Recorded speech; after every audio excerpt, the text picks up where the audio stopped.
Okay, well, welcome everyone to the K-12 Blackboard Innovative Teaching Series and today's session, Universal Design for Learning in Today's Classroom.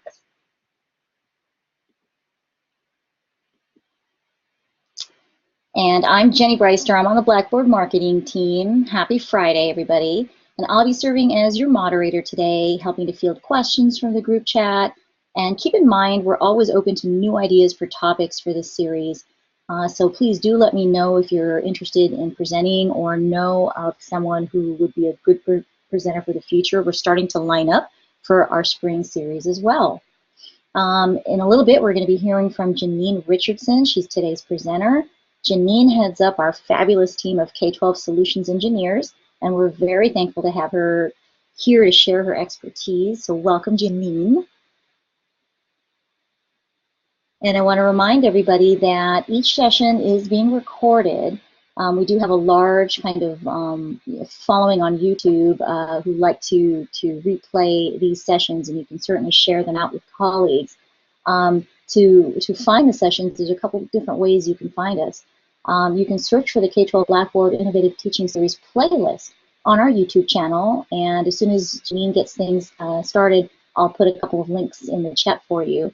But the YouTube channel, tinyurl.com/bitsk12, and you'll also be receiving this recording and the presentation slides from today's session in a few days via email. In addition, you'll also receive an invitation to participate in professional learning community, and that's on our Blackboard community site in Learn. This PLC is designed to augment the series and create an avenue for ongoing collaboration and dialogue. So we want you to accept that invitation and begin to participate in our online PLC. And I will definitely put that link in our chat box as well for both the YouTube and for the professional learning community. Now we've got some terrific upcoming BIT sessions for the rest of fall. On Friday, November 17th, a regular on our BIT series, Julie Evans, CEO of Project Tomorrow, will be presenting on latest Speak Up survey results, digital learning trends making an impact on student engagement and development. And then on Friday, December 1st, we have Paula Barr, veteran educator with Lawrence Public Schools. She's going to be talking about science online and in their hands. And then on Friday, December 15th, to kind of round everything out, Jonathan Olson from Randolph Township Schools in New Jersey will be talking about building a better Blackboard. So please definitely make sure that you plan to attend those sessions. And again, I'll put the link up for registering for additional BIT sessions yourselves or to share with colleagues. And so with that, Jeannine, take it away. Okay, thank you. Appreciate it. Happy Friday, everyone. My name is Jeannine Richardson, and I'm looking forward to spending some time with you this afternoon talking about universal design for learning and really how that applies to today's classroom, which is most often in a blended environment. So just by a show of hands, if you'll look on the left-hand side of the screen, next to the little icon of your image, there's a check mark. Just by selecting either agree or disagree, if you click on that set status and feedback, I'd like you to tell me if your district has started to have conversations about universal design for learning. So you can hit the agree or a disagree. Or you can just shout it out.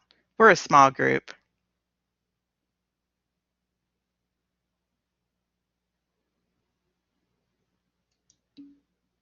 Yes, you've done some starting with that. That's great. So I want to really spend some time today because I know many of our districts have started that undertaking of talking about universal design for learning, but I want us to spend some time really having a conversation about what does that mean when it moves to the blended environment. So for today, one of the things for our agenda is we're going to talk about and establish a common definition for universal design for learning. We're going to spend some time discussing what are some of the benefits for learners when we implement that universal design for learning within a blended environment. And then we're also going to discuss ways that we can effectively utilize the Blackboard LMS to implement the UDL framework. So let's go ahead and get started with talking a little bit about a common definition. And this definition comes from the CAST site, if many of you are familiar with that. And I'm going to drop the link in the chat so that you have this as a resource as well. And when we think about universal design for learning, it's about the framework, thinking about how we build curriculum. And we're going to build it in a way that really optimizes the teaching and learning for all learners. And it's really focused on how individuals learn and thinking about that process. And if we think about the learners that are within our classroom, we know that they come with a diverse background. So some students may have different learning needs. You may have other students that may have been in a total different setting for their educational background. We've got students that, may have had a different language, so they're coming in as second language learners, or there are differences within cultural backgrounds. And as a classroom teacher, and I was a former elementary teacher, these were things that I was faced with every single day when these learners came into my classroom. So it was all about, how do I effectively support the needs of all of the learners within my classroom? And that's really where that universal design for learning comes in. When we are in our classrooms as a teacher, oftentimes, and what we see, and this is a little cartoon that has been utilized many times around universal design for learning, we've got that high expectation that we want our students to be independent. We want them to be individual. We want them to be innovative. We want them to be critical thinkers. But I need you to do it the same way so that we can take this particular test. And I need you to do it the way I say you do it. And so that's really that shift when we think about universal design for learning. There isn't that one size that fits all for everything.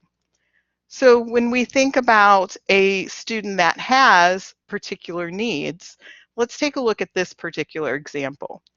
And you'll see a learner that's trying to enter the building for the school day. And this learner asks, "Could you please shovel the ramp?" And the gentleman shoveling says, "Well, all these other kids are waiting to use the stairs. When I get through shoveling them, then I will clear the ramp for you." And the child says, "But if you shovel the ramp, we can all get in." And that's really the purpose for universal design for learning. We have to start thinking differently from the structure and the construction of our lessons. And we see this in other examples of our life. So if you think about the construction of a sidewalk today, this is something that is just there every single day, and we don't even think about it, because we have designed our ramps and everything available for our sidewalks so that individuals, regardless of whether they're in a wheelchair, if they're walking, it's easier for them to be able to use that to get safely to the other side of the street. And that's the way we have to start thinking about our instruction in the classroom. And at Blackboard, we've been very thoughtful in our approach in how we design our software. And so we've taken the approach of, it's not an add-on, but it has to be part of that structure in the beginning. So it's the foundation of our software that you're going to be able to utilize tools to really support the diverse needs of the learners within your classroom. So let's talk and dig a little further in universal design for learning. And it's really about that brain research and thinking about the what, the how, and the why of learning. And so through that, we have to determine how we are going to prepare information. And it's based off of 3 principles. Thinking about how we provide multiple means of representation, so that we are not showing content in just one particular way for our learners, that they've got an opportunity to clarify vocabulary or specific symbols that they need to learn more about. It's that opportunity to even activate and provide background knowledge for learners that may not have known anything about that within the past. Down to thinking about that how of learning. How do we differentiate the ways that students can express what they know? Student choice is really important there. We don't always tell the students, "I need you to write a 3-page paper on this particular, topic." But instead, I want to make sure that the students effectively know about what does it mean to have a persuasive argument.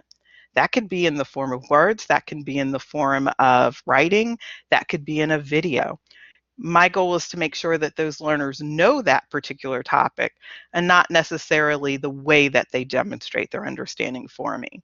And so that second principle of providing multiple means of action and expression is really important when we think about building in a blended environment.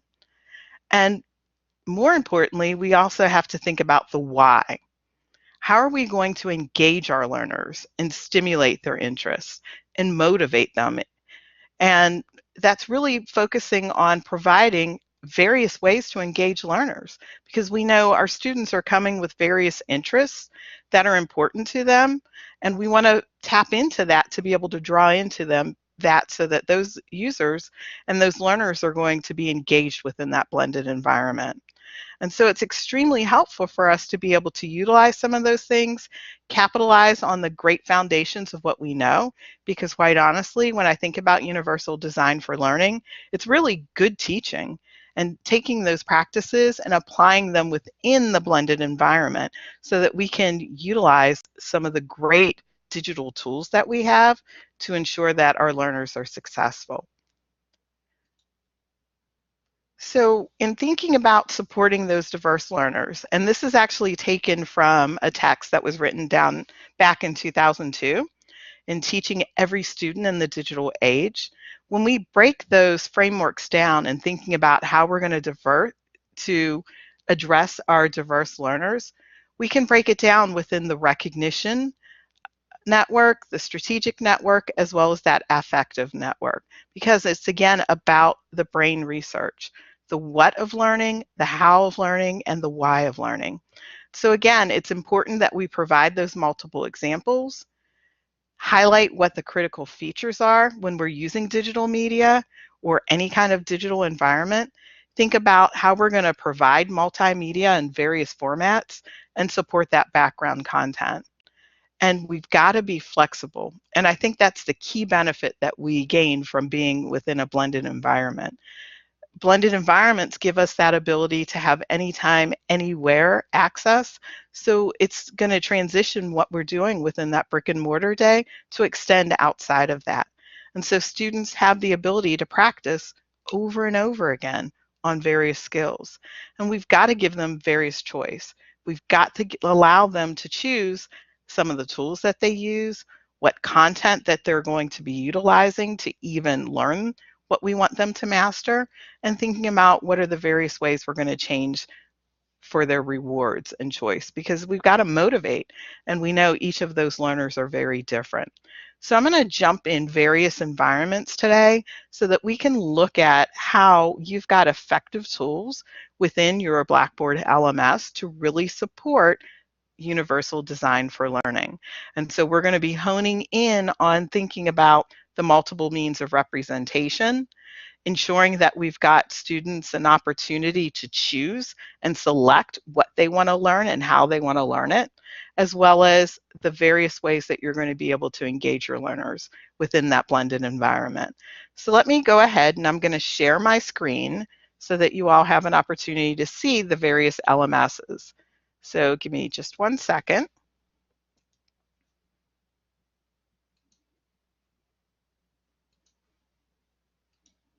So I'm going to start first, and you guys should be able to see my screen now.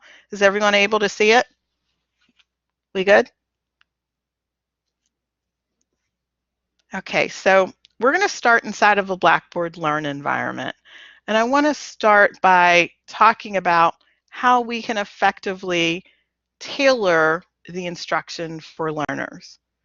So I'm going to jump into an example biology course, and I'm going to start with an assignment that's within the cell features. And we're going to be spending this time to really focus on the engagement of the learner, having the ability to use multiple means of representation so that we can make sure that we're providing students with the knowledge that they need to be successful. So in this first example, the students were supposed to read a chapter within the text. In addition, they were supposed to review vocabulary and notice the vocabulary that I selected includes the ability to have audio for a student to self-select so that they can star content, again, making them aware of their own learning, giving them the ability to study in various formats that's best for their learning style. We want to make sure that we include all of those things within the choice so that we're applying those tenets of universal design for learning within all that we do. Down to even after the students take an assessment, if a student scores below a particular level, they're going to receive one assignment. If they score above, they don't need to review that material, but instead they're going to move on to an extension. So let's take a look at what this actually looks like. So if I'm this particular learner, Lucas, I'm going through this cell theory, I'm going to take this quiz, and I go through and I'm just going to quickly select a couple of these because I went and I read the text, I studied with that Quizlet example in various formats, and now I want to take this particular quiz to see how I'm going to do. And I'm just going to answer a few quickly.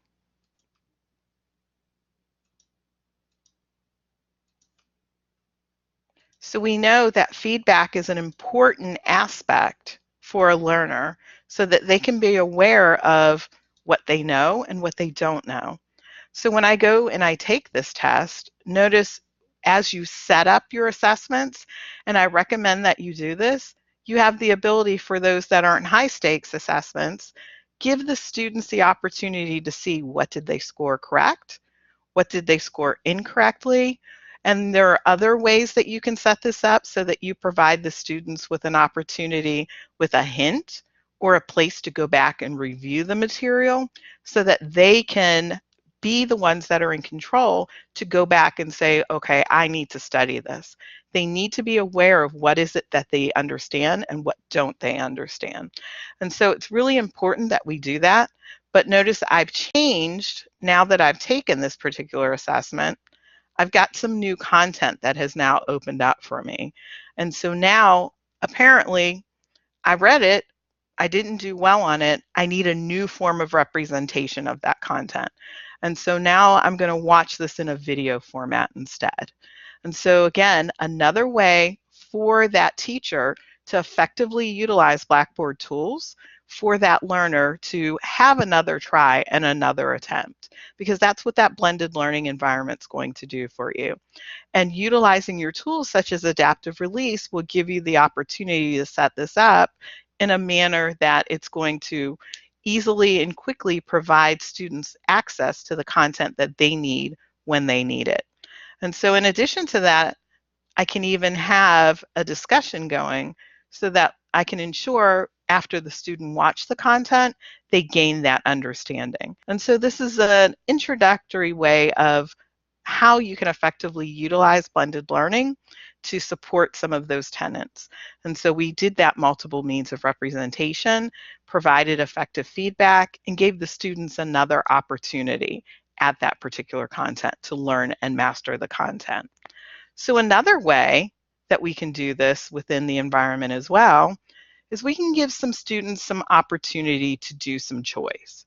So in this unit, the students, again, they were going to review some content, but then we have to get through and we have to start learning about the content. So I'm going to assign each group a research topic about the chemical basis of life. And I want the students to self-select. And so we have a tool that's available within the LMS for the students to self-select. And so they can sign up for which group they choose they want to work with. And so by signing up here, the student selects what group they are going to be a part of. We can provide them with access to a wiki that they can collaboratively work together so that they can start building that knowledge that they are going to then share with the rest of the team. And so I didn't put any constraints on how they had to do it, what type of project they needed to create for it. This is all up to that independent student. We want them to be innovative, we want them to be creative, but we want them to gain the knowledge. And so all of those aspects are extremely important as we think about how we want our students to effectively engage. And we want them to be motivated. And so working collaboratively in a group is going to allow them to do that. And so not only can I do that within the original course experience, I can have some of those same types of examples within the Ultra experience. So even within the Ultra course experience, I can have my learners engage within content, but give them various ways to look at that content. So in this example, I wanted the learners to not only read, but it's open and it's left open so that a student doesn't have to say, I'm going to choose to read it versus listen. It's available for every learner. And so thinking about those inclusive practices, I don't want to have to target out that student that may be a struggling reader or that student that may be an English language learner, and it helps them to build that fluency. And so that's another example in how you can incorporate both so that you've got the ability to include that. So I heard a ding there. Jenny, can you yell the question out because I can't see it right now?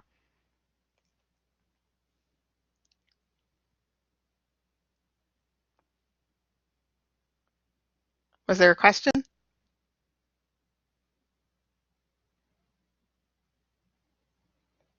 Okay, so I'm going to follow them at the end. I'll take a look and double check.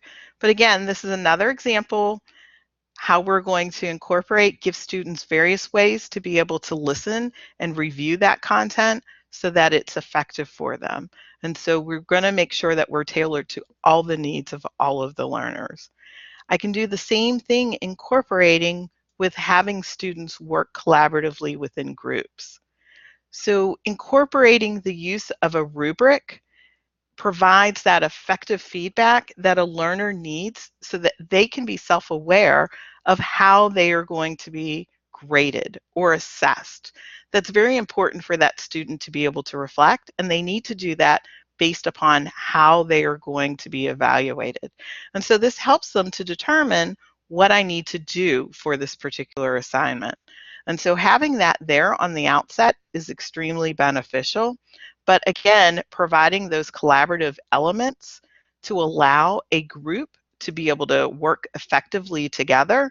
And notice you've got the collaborate symbol there to even open up a collaborate room. So as you're having those learners work together, you want to increase that engagement by allowing those learners to work outside of the traditional day and collaboratively together so that they can build a knowledge and build their assessment or whatever they're building for their project collaboratively together and then submit that to the teacher.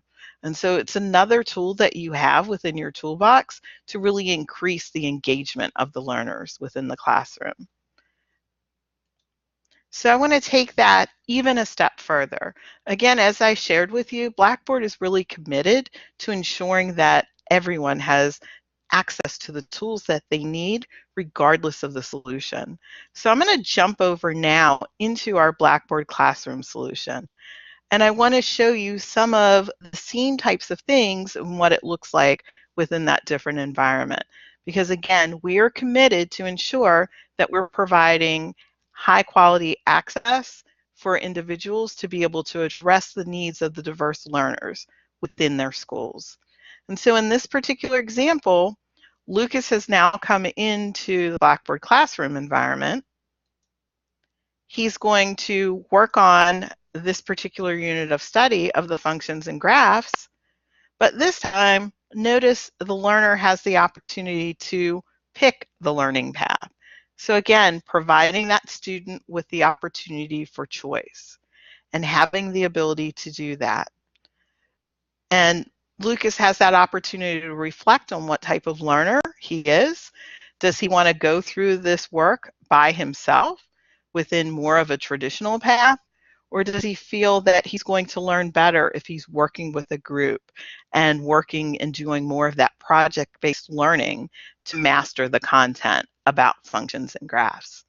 And so Lucas, for this particular unit, realizes for him to effectively go through this, he needs to go through it sequentially. And he believes going through it within a traditional classwork path is going to be best for his learning style.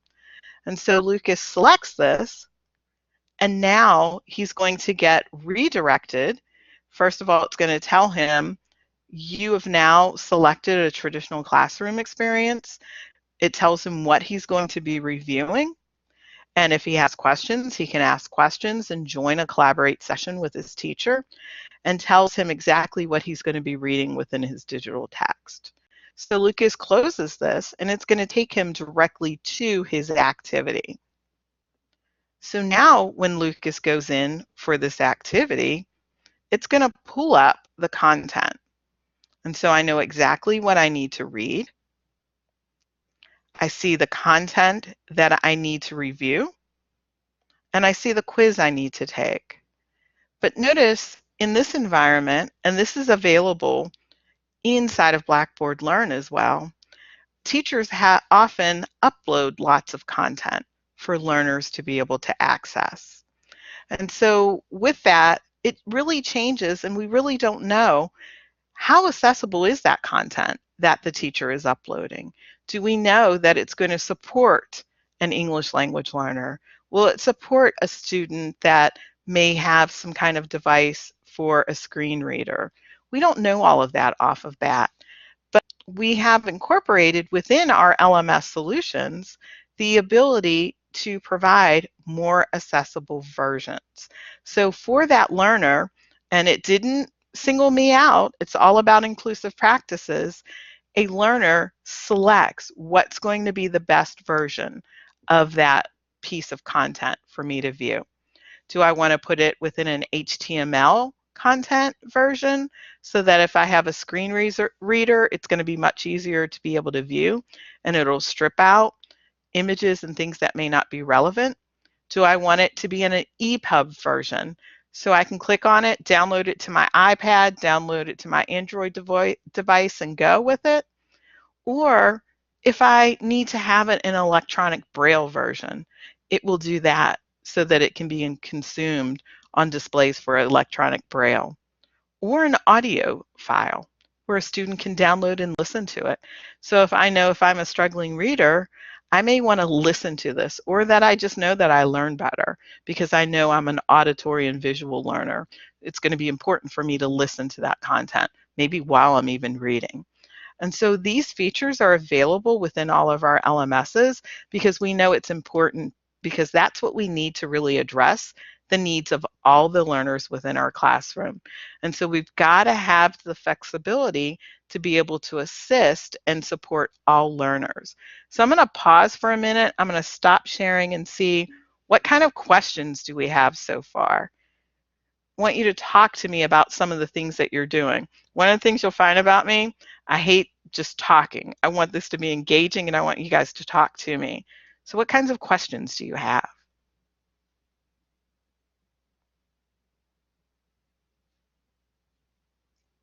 Yes, that's using Ally, Carolyn. Do they all have their mics available Yes, for their permissions? we do. Good. Call out. You know me, Carolyn. You Yep. know I like people talking to me. I know. You went so fast, and we've done UDL for over 8 years. Mm-hmm. And just incorporating this is awesome. But I know you switched back between Learn and Ultra, which I still don't have my head wrapped around everything that's there. But it looks. I mean, what you said is what we need to hear. What you've said so far. But Ally is that third party that we have to purchase, right? That's correct. And it integrates directly into Learn, so that you've got the ability to not only have those more accessible versions, but it gives that just-in-time support for your teachers as well. You know, I went to school to be an elementary classroom teacher, and while I had a course that talked about supporting the needs of diverse learners, it didn't talk about how to make your content more accessible to address the needs of all of your learners. And so as your teachers are even uploading content, it gives them that just-in-time walkthrough to assist them. And so if they upload a piece of content, and I can actually show you all that, what it will do is it'll walk them through the steps and say, this is an untagged PDF. And your teachers are going to be like, well, what the heck is an untagged PDF? Right. And it's going to walk them through the steps of what does that mean? And it will walk them through the steps of how to fix it. And it picks out, it's not going to pick out all the things that need to be fixed, but what are the things that are going to be most important to make that document even more accessible for your learners? And so I know I've broken it down in parts, but I think it's important to really think about, as you're building content, we want to be strategic in how we're building it. And I know we've gotten to the point where, even with our technology use of everything, I know we like that easy. We like the easy button. And because I did that assessment and I did it in a digital format, my teachers are able to easily see how their students scored on that assessment. But that shouldn't be it. This gives us the opportunity to provide more effective feedback, which again puts them into thinking about having the students be aware of how they are learning and how they're progressing towards the standards. And so it functions and it focuses on those multiple means of actions and expressions, and making sure that they're focused on providing that feedback, but giving them the opportunity to do it in a way where it's meaningful. And so instead of spending all that time grading, now I can provide more tailored feedback to that particular learner. And so even anything that I upload, I should be providing descriptions of it. It's giving the students the why. Why am I learning this? What is the purpose? Descriptions are extremely important. And I know a lot of times that we like to upload files, but there's a purpose for this. It's how do we keep that learner engaged? How do they understand what you expect them to do within this digital environment and why? And so we've got to keep track of that anytime that we're building our content. And that's got to be in the forefront. And it's almost as if you want to break up into those three tenets of the how, the what, and the why, and use that as you're building your blended units so that you've effectively got those tenets directly in all of your lessons. And so in the teacher aspect, and I'm going to log out just so that you guys can see what it looks like for a teacher when they upload content, how it's going to give them visual cues, because while we provide WCAG 2.0 standards for our accessibility, that doesn't mean everything that your teachers are loading into the LMS is accessible. And we know people get content from all over. Right. Can I ask you what you're logged into now? Is that using the 2016 theme, or are you in? So I'm logging in Blackboard Classroom. I've got different things installed on multiple servers. Okay. So I just wanted to show you just so that you can see what it looks like. Oh, I logged in as the wrong person. Hold on. Let's see. Wrong login. I've got so many logins. I'm supposed to be logging in as a teacher.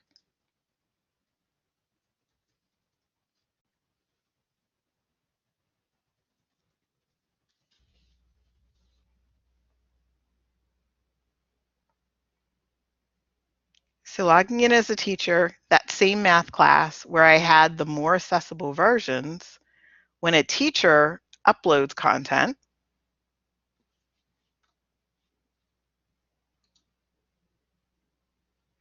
what they are going to see when they go to upload the content, after it's uploaded, let's see if I can find one. See these yellows and reds? It's letting me know the level of severity of the content that I uploaded. So if I actually click on this, oops, I didn't want to do that. If I actually clicked on the indicator here, it's going to provide me with a score, and notice this is a very low score, but it's also going to tell me this is a PDF that's untagged. It can walk me through the steps of what does this mean, give me that just-in-time professional learning to make it better. Why is it important? Because I may have learners that are visually impaired. It helps with the ease of navigation, and it helps with thinking about responsive design and adapting to screen size. And so all of those things are important within a blended environment. But then if I have that file, I can also find out about how do I make this PDF tagged. and it'll walk me through the steps. Do you have the original version? Yes. And it's going to tell you how to do it if it was a Word document, a PowerPoint. Notice it even does LibreOffice as well. And so it's going to assist that teacher on what they can do quickly to make that even more accessible content for the output for the learners. And so for me, being in a former district, it multiplied me by 5,000 so that teachers had that just-in-time training that they needed when they needed it. And so it's that flexibility and that support there so that we know that not only the LMS, but the content that we are even uploading within the LMS is going to be accessible and available for all learners. And when I started thinking about the fact that, I used to have to purchase content specifically for students that had visual impairments so that I could have the audio file, if I had a PDF version of that and it was in accessible format, I could download it so that the students could listen to it in an MP3 format instead. So there are some efficiencies there. And thinking about universal design for learning, it's not singling out those students. Prior to that, I had to find something totally different for those learners to get and to utilize. But instead, they can be part of the same classroom experience, the same, with having some access to the same resources, but then also being able to download it in an environment that's going to work best for their learning style. And so that's really what it's all about when we think about all of the tools that we have to support us.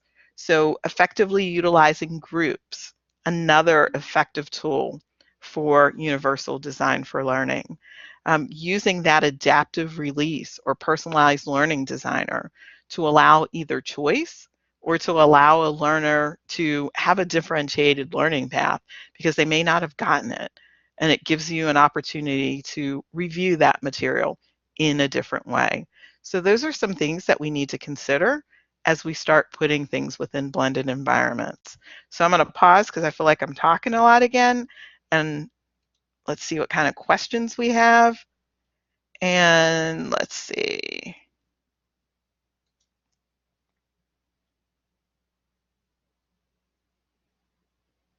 It's all about breaking down barriers.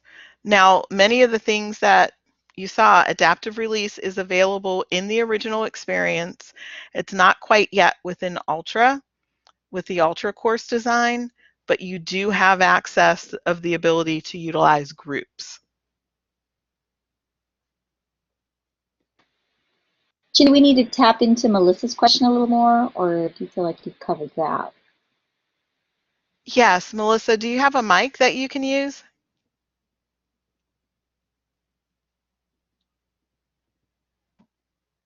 I do have. All right. This was when you were talking about having the kids join their own groups and kind of do their own thing. And then you talked about using the rubric afterwards. So it kind of answered my question because at least that gave them some guidance about what you were looking for. It wouldn't specifically have a product but it wouldn't not necessarily have a product, but you may have the list of the exemplars of what you expect to see. Right. So if it was, they had to effectively demonstrate that they understood about what persuasive arguments were all about, you could list how you were going to assess it. And it doesn't matter whether it's writing, whether it's a video, whether they created a Voki, whether they did a podcast, they still have to have all of the same elements. Right. So you still gave them that choice. And the rubric is what's going to really help to guide that. Right. Yes.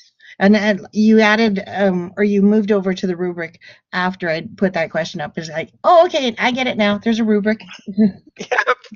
So the rubric always helps with those. Yeah. And the more that you all can create them collaboratively together so that you can use it across various projects and share it, the easier it is for all of you and for all of the teachers within your district. And so that's really important where you guys also build in a way where you can share that content and those great rubrics that you create. Because if you've got an awesome one, why should the next teacher recreate it? You're definitely going to want to share it. Good point. Yes. Or have each of your teachers get together. If you've got either disciplines of a content area or a grade level, have them split it up. They each build, and then you share. And so one can take math, one can take science, one can do unit 1, one can do unit 2, and then you all share it. And so it's not an overburdened task for everyone involved. And you can really spend the time developing it in a way where it's going to support the needs of all of the learners. Awesome. So other questions? We want this to be meaningful for you all.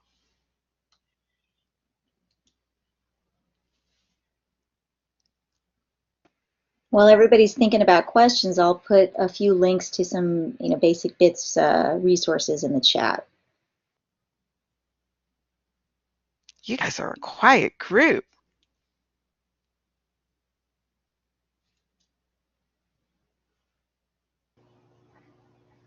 It's late. I know. So I want to make sure that you guys have this link to the CAST site as well. There are some wonderful resources here that even talks about building lessons and how to effectively ensure that you've incorporated the framework. We know it well. Yep. But you want to make sure that you tie it to the digital tools that you have available inside of Learn, because that's what's important, and really building that out so that your teachers have a clear understanding that, oh, I just didn't put this particular video here just because. And that's the other thing I didn't share that I did want to tell you all too. If you're using Discovery Streaming or Safari Montage or Learn 360, all of those video sources give you the ability to search for videos that have closed captioning. And so by default, we should be putting those videos up because it's going to address the needs of all of your learners and give those students that are struggling readers or your English language learners an opportunity to build that fluency of hearing that spoken word, but then also seeing the text at the bottom too. And if your students have screen readers, now they're going to be able to see that. So if you're putting any of those videos inside of your environment, be sure to select those ones that have the closed captioning first. And I would think at this point, probably the majority of those videos and those services are closed captioning videos now too. So just another tip and trip of, as you're building, things to consider and think about. Mm-hmm.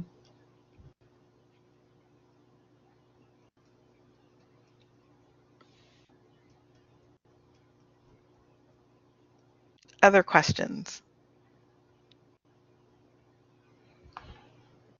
I don't think you want to hear mine. Why do you say that, Carolyn? Because I want you to take me step by step and hold my hand while I create one. I have an extra room waiting for you. Well, what we could do is we could start building it on the community site. And then that way we can start getting even more people involved in the build. That's true. So maybe we take that as an action item, Jenny, that we start adding that to the community site of thinking about how we align some of the great tools that we have to Universal Design for Learning. Yes. And then put it in a way where, it's in small segments and chunks. And I know I had quite a bit to cover in a little bit of time, so I'm sure I probably talked really, really fast to get through everything, because I wanted to leave some time for us to have some open dialogue and discussion. Mm-hmm. Yeah, I'm happy to incorporate that information, and then we can let future bit session participants know that it exists there now. So was this helpful for you all? Is this something where we should replicate and maybe even break it down even further? Yes. Because Melissa, teachers want baby steps. Yeah. Uh-huh.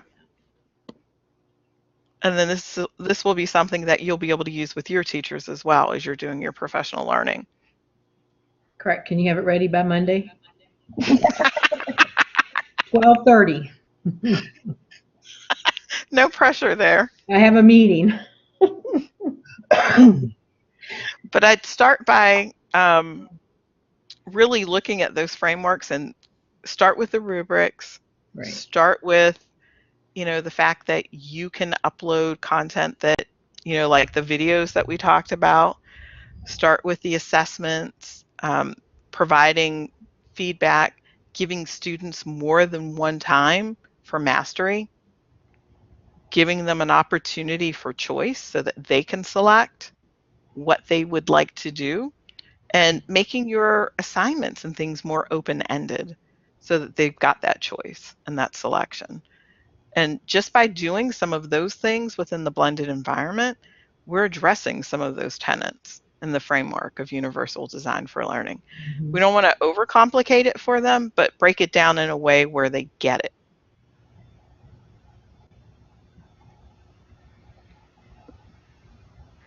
Right. But easy steps to tweak for them. Mm-hmm. And that's probably kind of how, maybe put it in the community the same way. Okay. Setting up a So framework. How do you set that Yep. up? And so we can start building it out that way of looking at the framework and adding to it. Mm-hmm. And the good news is, Jeannine, if we do that, we wouldn't have to have every step. They're just coming along with us step by step, so we can do it in increments Exactly. and upload it in increments. We could do a whole bit Yes. series on nothing but that. Right. You could. Let me tell you, you could. All right, well, we're nearing the end of our time, so any last questions for Jeannine? If not, then we'll go ahead and wrap things up.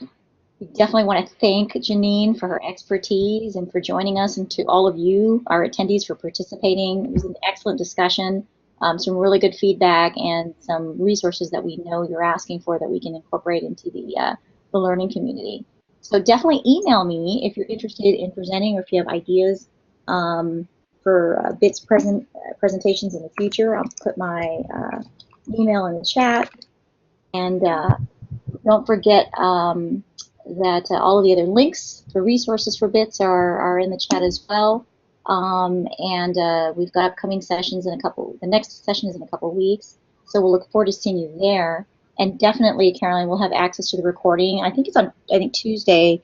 Once we have it uploaded to the YouTube site, we'll have the link to the recording. You'll also get the deck and all of the resources that we've shared in the chat today. So you should be in good shape there. Thanks again, everybody, and have a delightful weekend. And again, props to Jeannine for a great presentation today. Thanks, everybody. Thank you. Thanks, guys.